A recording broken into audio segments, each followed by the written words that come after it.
নমস্কার। আজকে বলবো বৃশ্চিক রাশি নিয়ে। বৃশ্চিক রাশির এই মে মাসটা কিন্তু খুব ভাইটাল আপনাদের কাছে।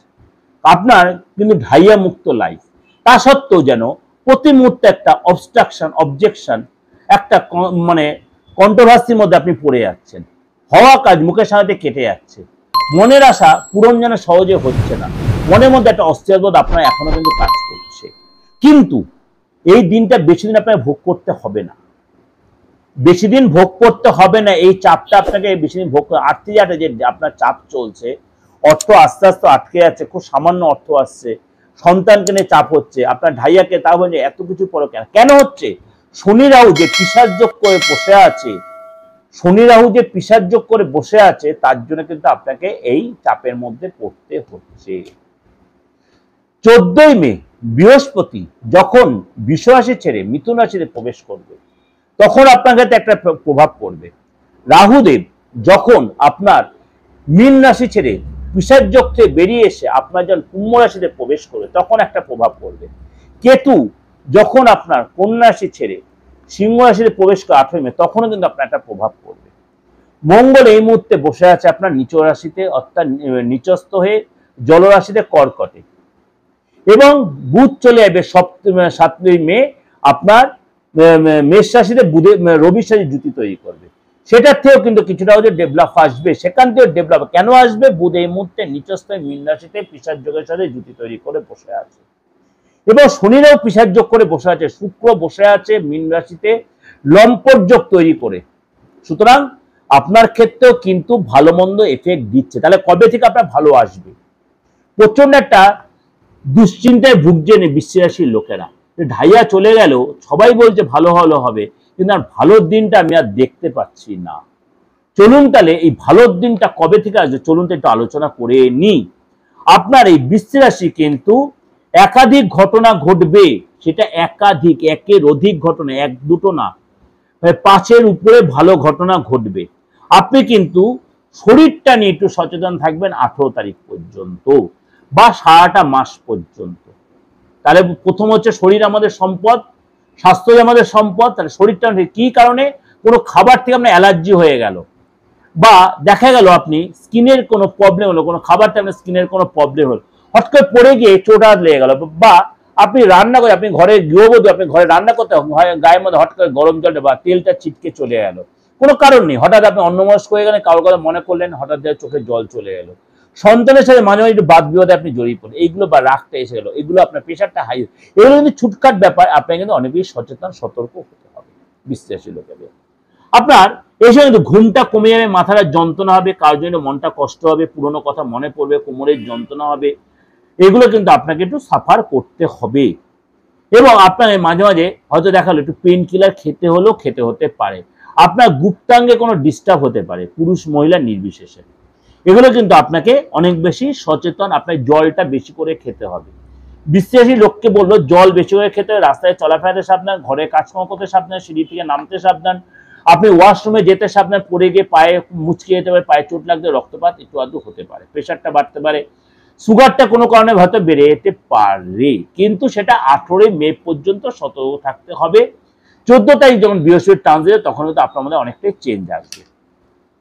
বৃহস্পতি যখন আপনার 14ই মে সপ্তম ঘর থেকে অষ্টমে প্রবেশ করবে, তখন কিন্তু আর্থিক জায়গাটা অনেকটাই ডেভেলপ হবে, আপনার কিন্তু আর্থিক ফ্লো বাড়বে, আর্থিক জায়গাটা ডেভেলপ হবে। আপনি কোনো এফডি থেকে, কোনো ইন্স্যুরেন্স থেকে আপনি কিন্তু অনেকটাই লাভ হবে। এই সময় কিন্তু আপনি নতুন এফডি করতে চাইবেন, অর্থাৎ ভালো পারপাস আপনার খরচ হবে, কোনো ইন্স্যুরেন্সে, কোনো শেয়ারে আপনি ইনভেস্ট করতে চাইবেন। ইনভেস্ট যদি করেন, অবশ্যই কাউকে কনসাল্ট করে কোন ফান্ডে ইনভেস্ট করলে আপনি লাভবান হবে, কাউকে কনসাল্ট করে, কোনো ভালো লোকের সাথে কনসাল্ট, যেখানে আপনি লাভবান হতে পারবেন।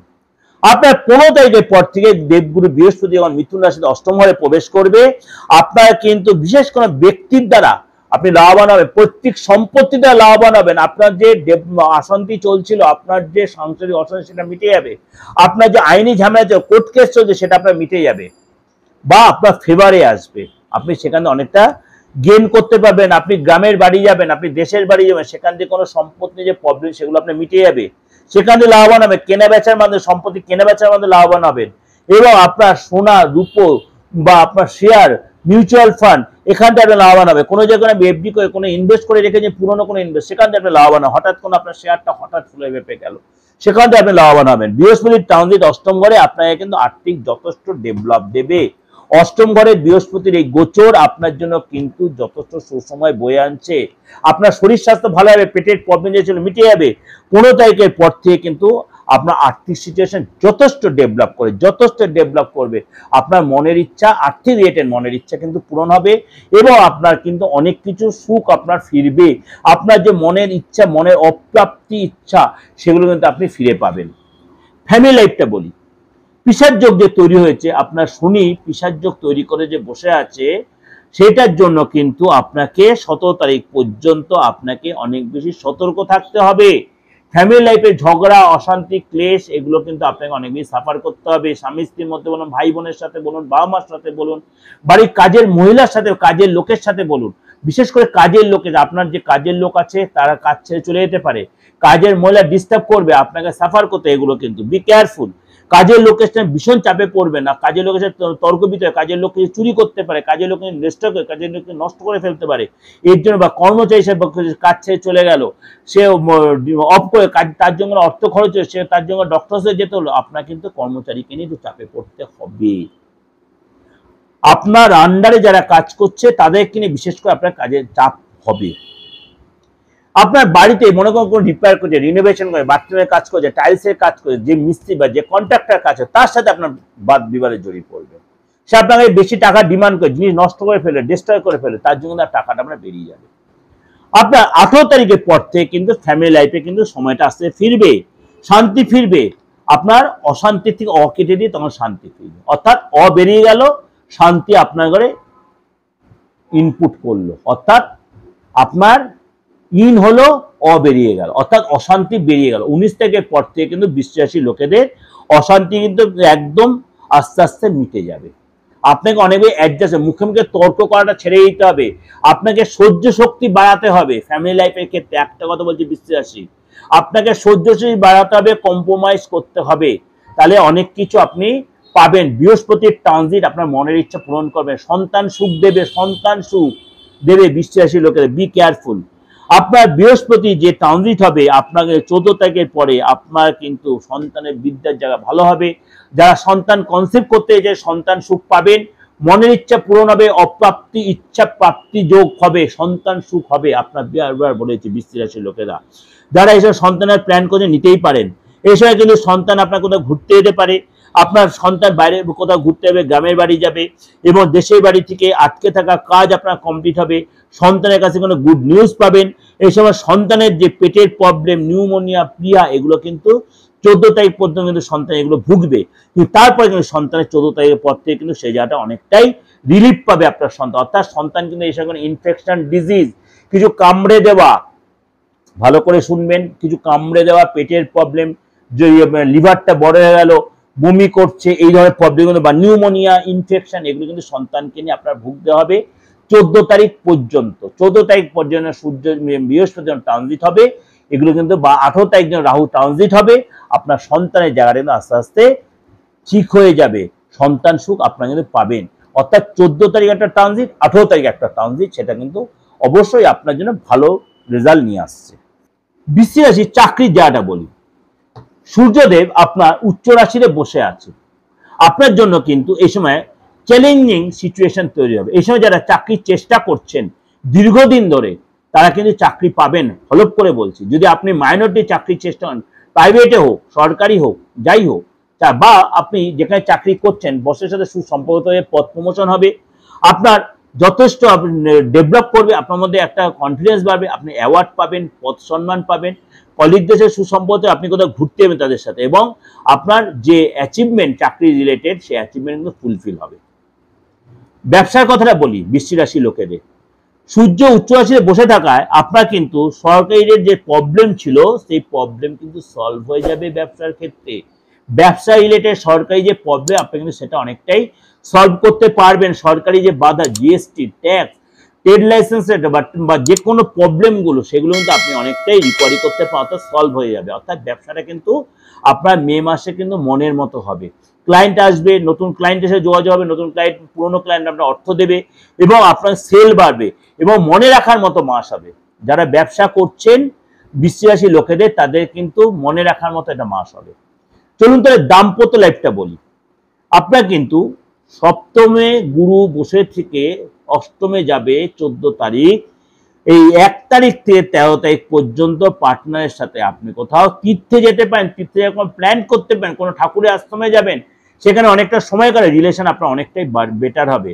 এবং 14 তারিখ বৃষ রাশি ছেড়ে মিথুন রাশি বৃহস্পতিদেব প্রবেশ করবে, আপনার কিন্তু পার্টনারের প্রমোশন হবে, স্থান চেঞ্জ হবে এবং আপনার পার্টনার কোনো কমিশন বেশি কাজ করে সেখানে লাভবান হবেন। পার্টনারের জীবনে বড় একটা মিরাকেল চেঞ্জ আসবে, অর্থাৎ বেটার চেঞ্জ আসবে।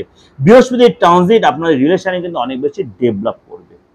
যেটা বললাম বৃশ্চিক রাশির ক্ষেত্রে বৃহস্পতির ট্রানজিট আপনার জীবনে স্মরণীয় মাস হয়ে যাবে, স্মরণীয় হয়ে থাকবে। এই মে মাস আপনার জন্য স্মরণীয় হয়ে থাকবে। কিন্তু আপনাকে বলবো বৃশ্চিক রাশির লোকেরা আর্গুমেন্টে জড়াবেন না, সহ্য শক্তি বাড়ান, তর্ক বিতর্ক করবেন না, তাহলে দেখবেন আপনি অনেকটা এখান থেকে নিজেকে ঠিক করে নিতে পেরেছেন, আপনি অনেক কিছু মনের ইচ্ছা পূরণ করতে পারবেন। যাই ওভারঅল এই ডিসকাশন আপনাদের কাছে করলাম, অবশ্যই আপনাদের ভালো লাগছে, ভালো লাগবে। প্রত্যেকে মেসেজ দিচ্ছেন, আমি চাই আপনার কমেন্ট বক্সে মেসেজগুলো দিন। আমার কমেন্ট বক্সে মেসেজ দিন, তাহলে সকলের কাছে এই জিনিসটা আরো প্রচার বা প্রভাব পড়বে। যদি দেখা করতে হয় 8910733325, অনলাইন বলুন অফলাইন বলুন, ডেট অফ বার্থ থাকুক নাই থাকুক, চেম্বারে আসতে পারুন নাই পারুন, আপনার দেশে বিদেশে যেখানে যারা যোগাযোগ করছে আপনারাও সে যোগাযোগ করতে পারেন। আপনার হাত দেখে ফেস রিড করিয়ে ডেট অফ বার্থ থাকুন না থাকুক, আপনি সেরকমভাবে যে কোনো বয়সে যে কোনো ধর্মে, আমি সবসময় বলি একটাই কথা, জন্মের পরের দিন থেকে মৃত্যুর আগের দিন পর্যন্ত ভবিষ্যৎ জানার রাইট প্রত্যেকটা মানুষের আছে, প্রত্যেকটা মানুষের আলবাত আছে, আলবাত আছে। আর হাত দেখানি যেটা বলছেন, অবশ্যই আমরা হাত মুঠো করেই জন্মাই, কিন্তু হাতের রেখাটা কবে তৈরি হয় সেটা আপনি না জেনে কমেন্টস করছেন। যাই হোক, না জানলে অবশ্যই জানার চেষ্টা করুন। হাত দেখেই আগেকার দিনে জ্যোতিষটা বিচার করত, এটা মাথায় রাখবেন। হাত হচ্ছে আমাদের মনের আয়না, হাতটা হচ্ছে মনের আয়না, ঠিক আছে? আপনি যেটা মনে ভাববেন এটা মুখে প্রকাশ হয়। যেমন আমাদের মা ঠাকুমার আগে মুখটা দেখে বুঝে যেত আমি কোনো অন্যায় করে এসেছি কিনা, বা আমি কোনো বিপদে পড়েছি কিনা, বা আপনার জীবনে আমার সাকসেস নেই, আমি কোনো ভালো কিছু করে এসেছি কিনা, মুখটা দেখে প্রকাশ পেত। সেটা কি আপনার আইডিয়া আছে? আপনার বাড়িতে কোনো বয়স্ক যদি থেকে থাকে তাকে জিজ্ঞেস করে দেখবেন। ফেস রিডিং এমন একটা জিনিস, মুখটাই তার প্রমাণ। আর হাত যারা দেখতে পায় তাদের ডেট অফ বার্থ দরকার হয় না, বুঝেছেন? হাত হচ্ছে মনের আয়না। এরকম অ্যাস্ট্রোলজিতে 1001টা সিস্টেম আছে, যার ডেট অফ বার্থ নেই তার কুছ পরোয়া নেই, আপনি আরামসে আপনার গণনা করাতেই পারেন। যে হাত দেখতে হবে, যে ফেস রিড করতে হবে, আদার্স কোনো সিস্টেমে যারা জানে, আমি প্রত্যেকটা সিস্টেম অ্যাস্ট্রোলজিতে জানি, একদম মিডিয়াতে বসে বলছি, বাচ্চলকি ব্যাপারটা নয়। অ্যাস্ট্রোলজিটা পুরোটা সায়েন্টিফিক, যে জানে সে হলপ করে বলতে জানে। এই 29 বছর প্রফেশনে আমি এতটাই চ্যালেঞ্জ করে বলছি, অ্যাস্ট্রোলজির যতগুলো সিস্টেম আছে প্রত্যেকটা আমি সরগর করে, কিন্তু তাও শেষ হয়নি।